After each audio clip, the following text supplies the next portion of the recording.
Assalamu alaikum. I am Sir Akbar, your English teacher, and this is your book, Modern English, Book 8, and this is your first assignment of English Literature.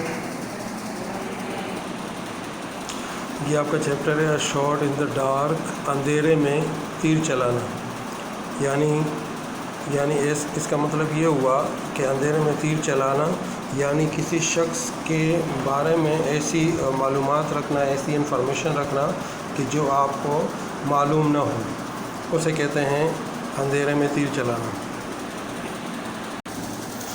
ابھی میں آپ کو یہ chapter explain کر کے دے رہا ہوں تاکہ آپ کو سمجھ میں آ جائے کہ اس چیپٹر میں ہے کیا.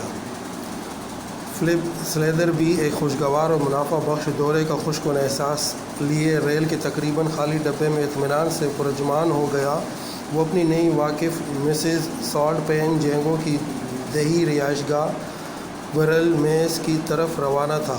آنری سالٹ پین جینگو لندن میں خاصی سماجی اہمیت رکھنے والی اور چارکشائر کی کاؤنٹی میں قابل ذکر اہمیت اور اثر و رسوخ رکھنے والی ایک خاتون تھی. چارکشائر کی کاؤنٹی فلپ سلیدر بی کے لیے فوری ذاتی دلچسپی کی حامل تھی. موجودہ پارلیمنٹ میں حکومت کے لیے اسے ایک ایسے صاحب نے سنبھال رکھا تھا جو دوبارہ منتخب ہونے کے خواہش مند نہیں تھے اور اس کے ممکنہ جانشین کے طور پر پارٹی کے منتظمین سلیدر بی کے نام پر سنجیدگی سے غور کر رہے تھے. سالٹ پین جینگو کا اثر و رسوخ ایسی چیز نہ تھا جسے نظر انداز کیا جا سکتا، اور اس چھوٹے سے دوستانہ زہرانے میں آنریا کو مل کر فلپ سلیدر بی کو بہت خوشی ہوئی تھی. مزید خوشی اس وقت ہوئی جب اس نے اسے آئندہ جمعے سے منگل تک کے لیے اپنی دیہی رہائش گاہ میں آنے کے لیے کہا. وہ یقیناً پسندیدہ افراد میں شامل تھا اور اگر وہ اپنی میزبان کی خیر خواہی حاصل کر لیتا تو وہ نامزدگی کو ایک یقینی بات سمجھ سکتا تھا. اگر وہ اس کی نگاہوں میں پسندیدہ ٹھہرنے میں ناکام رہتا تو اس کے لیے مقامی قائدین کا ابتدائی جوش و خروش غالباً ٹھنڈا پڑ جاتا.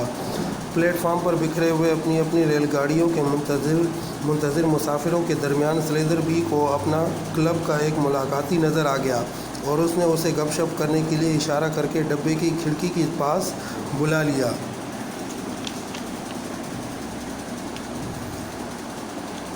اور وہ تم ویک اینڈ مسز سالٹ جینگو کے ہاں ٹھہر رہے ہو؟ واقعی مجھے توقع ہے کہ تمہارا وقت اچھا گزرے گا. ان کی شہرت نہایت عمدہ میزبان ہونے کی ہے. وہ تمہارے لیے مفید بھی ثابت ہوگی اگر وہ پارلیمنٹ والا منصوبہ حل اور تم جا رہے ہو. الوداع. سلیدر بی نے ہاتھ ہلا کر اپنے دوست کو الوداع کہا، کھڑکی چڑھا کر بند کی اور اپنی گود میں بڑے رسالے کی طرف متوجہ ہو گیا. تاہم اس نے بمشکل ایک دو صفحات پر ہی نگاہ ڈالی تھی کہ جب ایک گٹی ہوئی سی گالی نے اسے جلدی سے ڈبے کے دوسرے مقیم کی طرف دیکھنے پر مجبور کر دیا. اس کا ایک مسافر ساتھی تقریباً 22 سال کا ایک نوجوان آدمی تھا. گہرے رنگ کے بالوں، کھلی ہوئی رنگت اور ایک آوارہ گرد کے لیے مخصوص خوش لباسی اور بد لباسی کے امتزاج کا حامل، وہ بڑے زور و شور کے ساتھ اور بغیر کسی نتیجے کے کسی ہاتھ نہ آنے والی یا غیر موجود چیز کو ڈھونڈ رہا تھا. گاہے وہ اپنی صدری کی جیب سے یعنی سامنے کی جیب سے 6 پنس کا ایک سکہ نکالتا اور تعصب بھرے انداز میں یعنی افسوس کرنے کے انداز میں اسے دیکھتا، پھر دوبارہ سے اپنی بے سود تلاش شروع کر دیتا. سگریٹ کا ایک ڈبہ، ماچس، چابی، پینسل کا نقرئی ڈبہ اور ریلوے ٹکٹ اس کے پاس سیٹ پر پڑے تھے، لیکن ان چیزوں میں سے کوئی اس کے لیے موجب اطمینان ثابت ہوتی نظر نہیں آ رہی تھی. اس نے پھر سے گالی دی، پہلے کے مقابلے قدرے زیادہ بلند آواز میں. اس ولولہ انگیز تماشے پر سلیدر بی نے کوئی تبصرہ نہ کیا، جس نے پھر سے رسالے کا بغور مطالعہ شروع کر دیا. میں کہتا ہوں، اسی وقت ایک نوجوان آواز نے بے ساختہ کہا، کیا میں نے آپ کو یہ کہتے ہوئے نہیں سنا کہ آپ ریل میز میں مسز سالٹ پین جینگو کے ساتھ رہنے کے لیے جا رہے ہیں؟ کیسا اتفاق ہے میری ماں، آپ کو پتہ ہے میں پیر کی شام کو وہاں آ رہا ہوں، اس لیے ہماری ملاقات ہوگی. میں بالکل اجنبی ہوں، کم از کم 6 ماہ سے ماں کی شکل نہیں دیکھی. پچھلی مرتبہ وہ شہر میں آئی تو میں کشتی رانی کرنے کے لیے گیا ہوا تھا. میں برٹی ہوں. دوسرا بیٹا، آپ جانتے ہیں میرا خیال ہے کہ نہایت خوش نصیبی پر مبنی اتفاق ہے کہ اسی لمحے میری ملاقات کسی ایسے شک سے ہو گئی جو ماں کو جانتا ہے میں نے ایک بڑی ہی بے ڈنگی سی حرکت کر ڈالی ہے۔ آپ کی کوئی چیز کھو گئی ہے نا؟ سلیدر بی نے کہا۔ ایسے نہیں، بلکہ پیچھے رہ گئی ہے، جو کہ تقریباً اتنی ہی بری بات ہے، کم از کم اتنی ہی پریشانی والی بات ضرور ہے۔ میں اپنی سکھوں والی تھیلی کے بغیر چلا آیا، اس میں 4 پاؤنڈ تھے۔ اس وقت میری کل جمع پونجی وہ میری جیب میں ہی تھی، اور پھر میں ایک خط کو ضربہ مہر کرنا چاہتا تھا، یعنی اس پر اسٹیمپ لگانا چاہتا تھا، اور اتفاق سے سکھوں کی تھیلی پر میرا طرح بنا ہوا ہے، اس لیے مہر پر اس کا نشان ثبت کرنے کے لیے میں نے جھٹ سے اسے نکال لیا، اور ایک احمق کی طرح میں ضرور اسے میز پر چھوڑ آیا ہوں گا۔ مجھے اسے واپس جیب میں ڈال لینا چاہیے تھا۔ میری جیب میں کچھ ریزگاری پڑی تھی، لیکن ٹیکسی کا کرایہ اور ٹکٹ کے پیسے دینے کے بعد میرے پاس 6 پینی کا یہ چھوٹا سا سکہ ہی رہ گیا ہے۔ میں 3 دن مچھلیاں پکڑنے کے لیے برانڈ کی پاس ایک چھوٹی سی دیہی سرائے پر قیام کرنے والا ہوں۔ وہاں مجھے کوئی نہیں جانتا، اور میرے ویکینڈ قابل اور اسٹیشن سے ٹیکسی میں آنے جانے کا خرچہ اور برل تک کے لیے میرے ٹکٹ کا خرچہ، یہ سب مل کر 2 یا 3 پاؤنڈ تک ہو جائے گا۔ اگر آپ کو مجھے 2.5 پاؤنڈ یا قابل ترجیح طور پر 3 پاؤنڈ ادھار دینے پر اعتراض نہ ہو تو میں بے حد ممنون ہوں گا، یعنی شکر گزار ہوں گا۔ اس سے مجھے مشکل سے نجات مل جائے گی۔ میرا خیال ہے میں اس کا بندوبست کر سکتا ہوں۔ سلیدر بی نے ایک لمحے کی ہچکچاہٹ کے بعد کہا، بہت بہت شکریہ، آپ کی بہت مہربانی۔ میری کتنی خوش قسمتی ہے کہ اتفاقاً میری ملاقات ماں کے دوستوں میں سے ایک سے ہو گئی۔ یہ میرے لیے ایک سبق ہوگا کہ آئندہ اپنی تھیلی کہیں ادھر ادھر پڑی نہ چھوڑوں جب اسے میری جیب میں ہونا چاہیے۔ میرا خیال ہے کہ پورے قصے کا اخلاقی سبق یہ ہے کہ چیزوں کو ایسے مقاصد کے لیے استعمال کرنے کی کوشش نہ کرو جس کے لیے انہیں بنایا نہیں گیا ہو۔ پھر بھی جب سکھوں کی تھیلی پر آپ کا طرح ہو، یعنی آپ کی فیملی کا ایک نشان ہو، ویسے آپ کا فیملی کا نشان کیا ہے؟ سلیدر بی نے غیر معتاد انداز میں پوچھا۔ زیادہ جانا پہچانا نہیں، نوجوان نے کہا۔ ایک نیم شیر اپنے پنجے میں لیٹ اٹھائے ہوئے۔ جب آپ کی والدہ نے مجھے خط لکھا ریل گاڑیوں کی ایک فہرست فراہم کرنے کے لیے، اگر مجھے درست طور پر یاد ہے تو ان کے نوٹ پیڈ پر ایک بھاگتا ہوا تازی کتا بنا ہوا تھا۔ سلیدر بی نے تبصرہ کیا۔ اس کی آواز میں ہلکی سی سرد مہری تھی۔ وہ جینگو خاندان کا نشان ہے۔ نوجوان نے فوراً جواب دیا، نیم شیر سالٹ پین خاندان کا نشان ہے۔ ہمیں دونوں کو استعمال کرنے کا حق حاصل ہے، لیکن میں ہمیشہ نیم شیر استعمال کرتا ہوں، یعنی آدھے شیر کا نشان بنا ہوا، کیونکہ بہرحال حقیقت میں ہم سالٹ پین کے خاندان سے ہی تعلق رکھتے ہیں۔ تھوڑی دیر خاموشی چھائی رہی اور نوجوان نے اپنا ماہی گیری کا سامان اور دیگر چیزیں طاقچے سمیٹنا شروع کر دی۔ اگلے اسٹیشن میرا ہے، اس نے اعلان کیا۔ میں کبھی آپ کی ماں سے نہیں ملا، سلیدر بی نے اچانک کہا۔ اگرچہ ہمارے درمیان کئی مرتبہ خط و کتابت ہوئی ہے، ان کے ساتھ میرا تعارف سیاسی دوستوں کے ذریعے ہوا تھا۔ کیا وہ چہرے مہرے میں آپ سے کوئی مشابہت رکھتی ہے؟ اگر وہ پلیٹ فارم پر مجھے ملنے کے لیے موجود ہوئی تو میں انہیں پہچان پانا پسند کروں گا۔ کہا جاتا ہے کہ وہ مجھ جیسی ہے۔ ان کے ویسے ہی گہرے بھورے بال اور کھلی ہوئی رنگت ہے، ان کی خاندان کی وراثت ہے۔ ویسے یہی وہ جگہ ہے جہاں مجھے اترنا ہے۔ الوداع، سلیدر بی نے کہا۔ آپ 3 پاؤنڈ بھول گئے ہیں۔ نوجوان نے ڈبے کا دروازہ کھولتے ہوئے اور اپنا سوٹ کیس پلیٹ فارم پر پھینکتے ہوئے کہا، آپ کو 3 پاؤنڈ یا 3 شلنگ ادھار دینے کا میرا کوئی ارادہ نہیں ہے۔ سلیدر بی نے سختی سے کہا، لیکن آپ نے کہا تھا۔ میں جانتا ہوں، میں نے کہا تھا۔ اس وقت مجھے شبہ نہیں ہوا تھا، حالانکہ آپ کی کہانی مجھے پوری طرح ہضم نہیں ہوئی تھی۔ طروں کے بارے میں، یعنی خاندانی نشانوں کے بارے میں غلطی نے مجھے محتاط کر دیا۔ باوجود آپ کی طرف سے نہایت عمدہ انداز میں اس کی وضاحت کے، پھر میں نے آپ کے لیے جال بچھایا۔ میں نے آپ سے کہا کہ میں کبھی مسز سالٹ پین جینگو سے نہیں ملا۔ سچ یہ ہے کہ میں گزشتہ پیر کو ان سے ظہرانے پر، یعنی ظہر کے ٹائم پر ملا تھا۔ وہ واضح طور پر بلونڈ ہے۔ سالٹ پین جینگو خاندان کے نام نہاد بیٹے کو زور و شور سے گالیاں بکتا چھوڑ کر ریل گاڑی آگے بڑھ گئی۔ اس نے اپنی ماہی گیری کی مہم کسی کو بیوقوف بنا کر شروع نہیں کی۔ سلیدربی نے ہنس کر کہا، اس شام کو عشائیے پر سنانے کے لیے اس کے پاس ایک پرلطف کہانی ہوگی اور اس کے ماہرانہ شکنجے پر اسے ایک ذہانت اور تیز فہمی کے حامل فرد کی حیثیت سے تحسین سے نوازا جائے گا۔ اپنے قصور میں وہ تب بھی پورے طرح سے متوجہ عشائیہ کے مہمانوں کے ایک اجتماع کو اپنا کارنامہ سنا رہا تھا جب ریل گاڑی اس کی منزل پر کھڑی ہوئی۔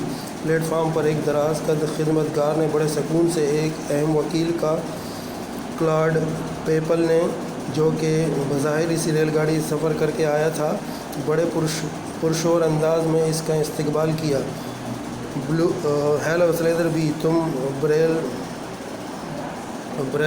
پر ویک اینڈ گزار رہے ہو؟ خوب، شاندار، کل ہم اکٹھے گولف کھیلیں گے۔ لو ہم پہنچ گئے، یہ رہی ہمارے لیے منتظر کار، اور بہت اچھی بھی ہے۔ جس کار نے کلاڈ پیپل کی تحسین حاصل کی تھی وہ ایک نہایت بیش قیمت نظر آنے والی گاڑی تھی، جو کہ حسن و وقار، آرام و آسائش اور ہر کی قوت میں حرف آخر کی تجسیم معلوم ہوتی تھی۔ اس کی پروقار ساخت اور خوش اسلوب ڈیزائن اس حقیقت کو چھپائے ہوئے تھا کہ یہ ایک بہت بڑا پہیوں والا ڈھانچہ ہے جس میں ایک ہوٹل کے لاؤنج اور ایک انجن روم کے خواص یکجا کر دیے گئے ہیں۔ ان گھوڑا گاڑیوں سے مختلف گاڑی جن میں ہمارے باپ دادا سفر کیا کرتے تھے، ہے نا؟ وکیل نے تحسین بھرے لہجے میں بے ساختہ کہا، اور سلیدربی کو سنانے کے لیے اس نے گاڑی کی فٹنگ اور میکینزم میں حسن و کمال کے مرکزی نکات مختصراً بیان کرنا شروع کر دیے۔ سلیدربی نے ایک بھی لفظ نہ سنا، ان تفصیلات میں سے ایک پر بھی دھیان نہ دیا جو اس کے سامنے بیان کی جا رہی تھی۔ اس کی آنکھ ایک ڈور پینل پر جمی ہوئی تھی جس پر جو دو نشانات نظر آ رہے تھے، ایک بھاگتا ہوا تازی کتا اور پنجے میں ایک کراس سلیٹ اٹھائے ہوئے ایک نیم شیر کی۔ کلاڈ پیپل ایسا آدمی نہ تھا جو کسی شادی کی انمناک بری خاموشی کو محسوس کر لیتا۔ وہ ریل گاڑی میں خود تقریباً 1 گھنٹے تک خاموش بیٹھا رہتا اور اس کی زبان کھوئے ہوئے وقت کی کسر نکال رہی تھی۔ دیہی سڑکوں پر گاڑی کے دوڑنے کے دوران سیاسی گپ شپ، ذاتی واقعات اور عمومی مشاہدات ایک مسلسل دھار کی صورت اس کی طرف سے جاری رہے۔ جیسے ہی گاڑی بریل کے داخلی دروازوں میں مڑی، کلاڈ پیپل نے اپنی میزبان کی شخصیت پر تبصرے شروع کر کے سلیدربی کی توجہ کھینچ لی۔ نہایت شاندار خاتون، سمجھدار، واضح سوچ رکھنے والی، ایک بالکل ٹھیک طور پر جانتی ہے کہ کس وقت کیا کسی فرد یا کسی نظم العین کی پشت پناہی کرنی ہے، ٹھیک کس وقت اسے چھوڑنا ہے۔ بااثر خاتون، میں اسے ناراض کرنے کی ہمت نہیں کروں گا، لیکن بہت بے چین ہے، کوئی ٹھہراؤ نہیں، شکل و صورت بھی اچھی ہے۔ جب تک اس نے وہ احمقانہ بدلاؤ نہیں کیا تھا۔ بدلاؤ؟ سلیدربی نے سوال کیا۔ کون سا بدلاؤ؟ تم یہ تو نہیں کہہ رہے، اور تم تو حال ہی میں اس سے ملے ہو۔ اس کے بڑے خوبصورت گہرے بھورے رنگ کے بال ہوا کرتے تھے جو اس کی کھلی ہوئی رنگت پر بہت جچتے۔ بڑے خوبصورت گہرے بھورے رنگ کے بال ہوا کرتے تھے پھر ایک روز تقریباً 5 ہفتے پہلے اس نے ایک شاندار بلونڈ کے طور پر نمودار ہو کر سب میں سنسنی دوڑا دی۔ اس کی شکل و صورت بالکل بگڑ گئی۔ لو ہم پہنچ گئے۔ ارے تمہیں کیا ہوا؟ تم کافی بیمار لگ رہے ہو۔ یہ اس چیپٹر کا پورا ٹرانسلیشن تھا۔ اب میں آپ کو اس کی مزید جو ہے تو اس کے کوشچن اور آنسر کے بارے میں بتاتا ہوں۔ تو یہ ہے آپ کا اسائنمنٹ۔ ٹرانسلیشن تو میں نے کر دی ہے، آئی ہوپ کہ آپ کو سمجھ میں آ گئی ہوگی۔ اب یہ آپ کا اسائنمنٹ ہے۔ اس اسائنمنٹ میں سب سے پہلے آپ کو دیے گئے ہیں ورڈز میننگ۔ یہ ابھی آپ نے اپنے رجسٹر میں لکھنا ہے۔ ورڈز میننگ کے بعد ہے ریفرنس ٹو کانٹیکسٹ، اور اس کے بعد ہے آپ کا ایک ایکسرسائز ہے، کمپلیٹ دا فالوئنگ ایڈوربس، یعنی اس کی جو کہ ایکسرسائز B1 پیج نمبر 11 پر ہے۔ اب میں آپ کو باری باری بتائی۔ جیسے پہلا ورڈ ہے ایسٹیوٹنیس۔ ایسٹیوٹنیس کی میننگ ہوتی ہے کلیورنیس، یعنی چالاکی۔ پھر ہے ایلوسیو مین ڈیفیکلٹ ٹو فائنڈ، یعنی مشکل سے حاصل کرنا یا مشکل سے پانا۔ ایکسپاؤنڈیڈ کا مطلب ایکسپلین ان ڈیٹیل، وضاحت سے، یعنی وضاحت سے جو ہے کسی چیز کو بیان کرنا۔ فیوٹائل مین پوائنٹ لیس، یعنی جو نوکدار نہ ہو یا نوکیلا نہ ہو۔ گریٹیفائڈ مین پلیزڈ کا مطلب ہوتا ہے خوش۔ اچھا، اس کے بعد ہے